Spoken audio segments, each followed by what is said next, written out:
The ear, although it's very small, is highly complicated. And so when sound comes through the ear, obviously your outer ear kind of funnels it down, it hits your eardrum, and it goes through to the middle ear. Your brain takes that signal and then it analyzes it, and that's what you hear. When everything works well, the message comes across nice, loud, clear, it's easy to communicate. There are a lot of different way stations along that pathway, which means that there are a lot of different things that can cause hearing loss. The two most common reasons for hearing loss are age-related hearing loss, so hearing decline related to just the natural aging process, and also noise-induced hearing loss. So anytime you're exposed to loud sound, the potential exists for you to damage your hearing because of that excess noise level. Now, across the lifespan, children's hearing is screened in school at very regular intervals throughout their academic education. Once you get to adulthood or college, though, it's really more your responsibility. In general, the recommendation is around the age of 50 to have just a preventative hearing screen. Sooner, if you notice that you're having difficulty. After that period of time, every 10 years, every 5 years, everybody is a bit different.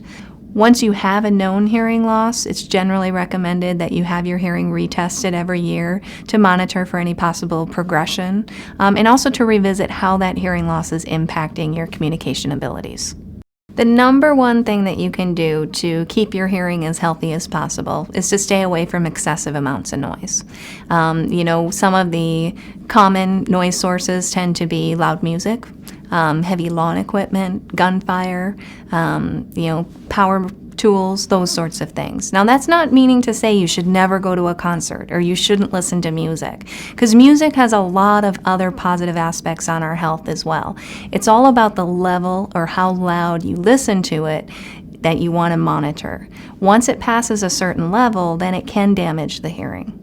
The amount of noise exposure that's deemed okay or generally safe is a kind of a function of three different variables. One is how loud it is. The other is how long are you in that activity for. So is it a 4-hour concert? Is it a 30-minute concert? And the last one is how often do you engage in that activity? When it comes to hearing prevention, sometimes even just one single episode is enough to cause permanent damage. When it comes to hearing prevention, sometimes even just one single episode is enough to cause permanent damage. So, even that one time that you think, oh, it's probably fine, it might not be. It might be, but that's a chance that you do take every time that you are around that noise exposure.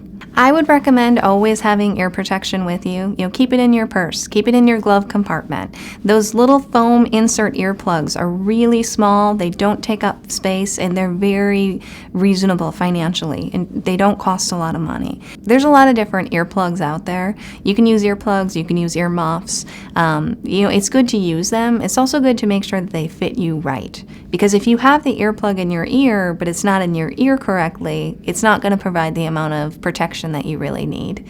If you have the earmuffs over your head, but maybe they're too small or they're too big, it's still not going to provide the amount of protection that you do need.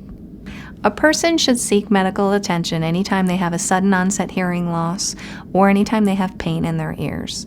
Other times where it's important to seek medical attention is anytime you have any concern. Talk to your primary care physician about it.